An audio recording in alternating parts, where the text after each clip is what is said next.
আসসালামু আলাইকুম। আপনারা সবাই কেমন আছেন? আশা করি সবাই ভালো আছেন। আলহামদুলিল্লাহ আমরাও ভালো আছি। এই তো কড়াই বসাই দিলাম, কড়াইতে পরিমাণ মতন তেল দিয়ে দিলাম। তেলের পরিমাণটা একটু বেশিই দিছি। আজকে আমি 2 কেজি গরুর মাংস রান্না করব, তো সেই পরিমাণেরই তেল দিয়ে দিলাম। তো এখানে হলো তেলটা গরম হয়ে গেছে। এখন আমি পেঁয়াজ দিয়ে দিব। তো এখানে 2 কাপের মতন পেঁয়াজ দিয়ে দিলাম। কারণ মাংস যত বেশি একটু পেঁয়াজের পরিমাণটা বেশি করে দিলাম। আমি পেঁয়াজটা সুন্দর করে ভেজে নিব।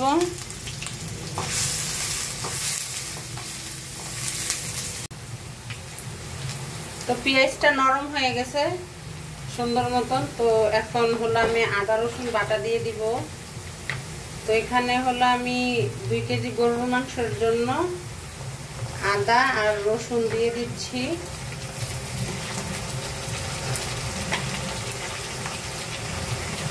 তো আদা রসুন পেস্ট দিয়ে দিলাম। এই চামচে আমি 5-6 চামচ আদা রসুন দিলাম। আদা রসুনটা একটু পাতলা তো সেই কারণে একটু পরিমাণে বেশি দিলাম। আর এই জায়গায় হলো মরিচের গুঁড়া দিয়ে দিচ্ছি। এখন হলো আমি হলুদের গুঁড়া দিয়ে দিব। 2 চামচের মতন হলুদের গুঁড়া দিব। আমার এই হলুদের গুঁড়ার কালারটা অনেক সুন্দর, তো সেই কারণে 2 চামচে হয়ে যাবে। আর 2 চামচ হলো ধনিয়ার গুঁড়া দিয়ে দিলাম।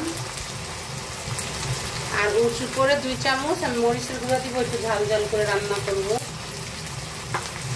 আর এখানে হলো মশলার গুঁড়া দিয়ে দিচ্ছি 1.5 চামচ। কেন আমি গোটা মশলা দিব না, তো সে কারণে মশলার ফাঁকিটা দিচ্ছি। এখানে সব রকমের মশলা আছে। আর লবণটা দিয়ে দিব পরিমাণ মতন। লবণটা তো স্বাদ অনুযায়ী।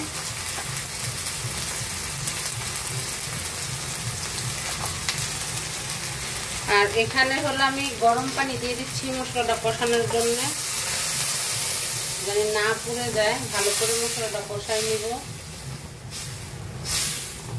এটা মশলাটা কিন্তু কষানো হয়ে গেছে, অনেক সুন্দর করে কষাইছি।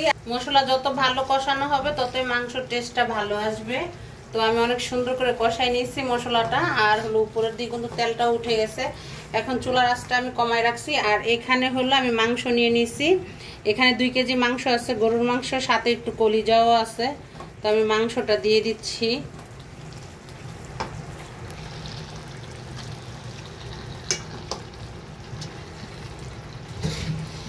চুলার আঁচটা এখন বাড়াই দিব। আর মাংসটা সুন্দর করে নেড়ে মশলার সাথে মিশাই দিব।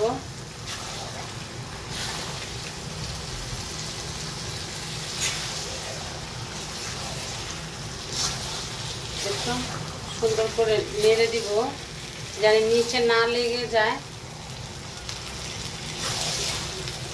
এখন ঢাকনা দিয়ে ঢেকে দিব যেন মাংসটা ভালো মতন বলক চলে আসে। আর এখন চুলার আঁচটা কিন্তু বাড়ানো আছে। এই তো মাংসটা কিন্তু বলক চলে আসছে। তো মাংসের পিসগুলো কিন্তু আমি একটু বড় বড় সাইজে রাখছি। আর মাংসটা আজকেরই কিনা টাটকা মাংস, তো আমি আবার পানিটা সুন্দর মতো ঝরাই নিয়েছিলাম ছাঁকনি দিয়ে। তো এটার থেকে আর পানি উঠবে না। তো আমি একটু পানি দিয়ে দিব যেন নিচে না লেগে যায়। তো গরম পানি করা আছে, আমি গরম পানি দিয়ে দিব একটু। এই পানিটা দিয়ে সুন্দর করে চুলার আঁচটা কমায়া তারপরে দিয়ে হলো মাংসটা কষাইতে হবে।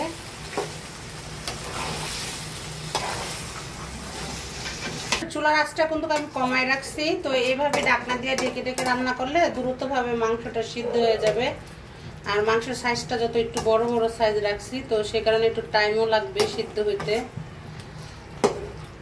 অবশ্য বড় সাইজের মাংসগুলোই তাড়াতাড়ি সিদ্ধ হয়ে যায় ছোটগুলোর থেকে। তো এই পর্যায়ে হলো আমি ঢাকনা দিয়ে আবার ঢেকে দিব। আর একটু পর পরই নেড়ে দিতে হবে যেন নিচে তলানিতে না লেগে যায়। যত পানি নাই মশলার উপরে কষানো হচ্ছে। তো মাংসটা কষাচ্ছি, এখনো কিন্তু ঝোল আছে। তো এই পর্যায়ে হলো আমি মাংস দিয়ে দিব। এই পর্যায়ে হলো আমি আলু দিয়ে দিব। আজকের মাংসটা আমি আলু দিয়ে রান্না করব। আর এখানে তো মাংসের পিসগুলো অনেক বড় বড় রাখছি, তো সেই অনুযায়ী আমি আলুগুলো গোটা গোটা আলু দিয়ে দিলাম, মানে আর পিস করব না। এই সাইজের আলু দিয়ে দিলাম। এখানে 7 পিস আলু আছে। তো এই আলুটা একটু আগেই দিয়ে দিলাম জানি মাংসের সাথে সুন্দর মতন সিদ্ধ হয়ে যায়। তো এখন সুন্দর করে নেড়ে দিব। মাংস আর আলুটা একসাথে সিদ্ধ হবে। আপনারা ইচ্ছা করলে ছোট করে কেটেও দিতে পারেন, আমি একটু বড় করে দিলাম, তাহলে মাংসের সাথে ভালো যাবে সাইজটা। আর এর চেয়ে বড় সাইজের আলু নিলে অবশ্যই মাংসটার সাথে কেটে দিতে হবে। এর চেয়ে বড় সাইজ নিলে আলু অবশ্যই কেটে দিতে হবে 2 ফালটা করে। তো এখন হলো চুলার আঁচটা কিন্তু কমানোই থাকবে। তো এই পর্যায়ে কমানো থাকলে আলু আর মাংস একসাথে সিদ্ধ হবে। আলুগুলো আমি নিচে দিয়ে দিলাম জলের নিচে। এখন ঢাকনা দিয়ে ঢেকে দিব। এই তো মাংসটা কিন্তু আমি ভালো করে কষাই নিচ্ছি। অনেক সুন্দর একটা কালার আসছে কিন্তু মাংসতে। এরকম করে কষায়ও খেতে পারবেন। আমি কিন্তু এখনো ঝোলের পানি দিই নেই, এত সুন্দর কালার আসছে মাংসের। আর হলো মাংসটাও সিদ্ধ হয়ে গেছে, আলুটাও সুন্দর মতন সিদ্ধ হয়ে গেছে। এখন যারা ঝোল খেতে পছন্দ করেন তারা ঝোলের পানি দিবেন, আর হলো যারা মনে করবেন এরকম বুনা বুনা খাবেন তো তারা এভাবেও খেতে পারেন। তো আমি একটু ঝোল ঝোল করব, তো সেই কারণে হলো আমি এই যে গরম পানি করে রাখছিলাম, গরম পানি দিয়ে দিচ্ছি। মাংস যত সিদ্ধ হয়ে গেছে তো আমি বেশি একটা পানি দিব না, অল্প পানি দিব। তো এই যে এতটুকু পানি আমি দিব, আর পানি দিব না। তো এই পানিটাই আমি সুন্দর করে বলক নিয়ে আসব। বলক আসার পর আমি জিরা ভাজা দিয়ে তারপর তরকারিটা নামাই ফেলবো।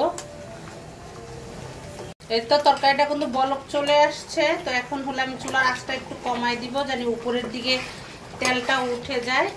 এখন চুলার আঁচটা কমাই দিব, আর হলো আমি জিরা ভাজা দিয়ে দিব, তাহলে ফ্লেভারটা সুন্দর আসবে। এখানে হলো আমি 2 চামচের মতন জিরা ভাজা দিয়ে দিচ্ছি। এখন সুন্দর মতন ঢাকনাটা দিয়ে ঢেকে দিব, আর চুলার আঁচটা তো কমাই দিলাম, এরকম ঝুলি রাখবো।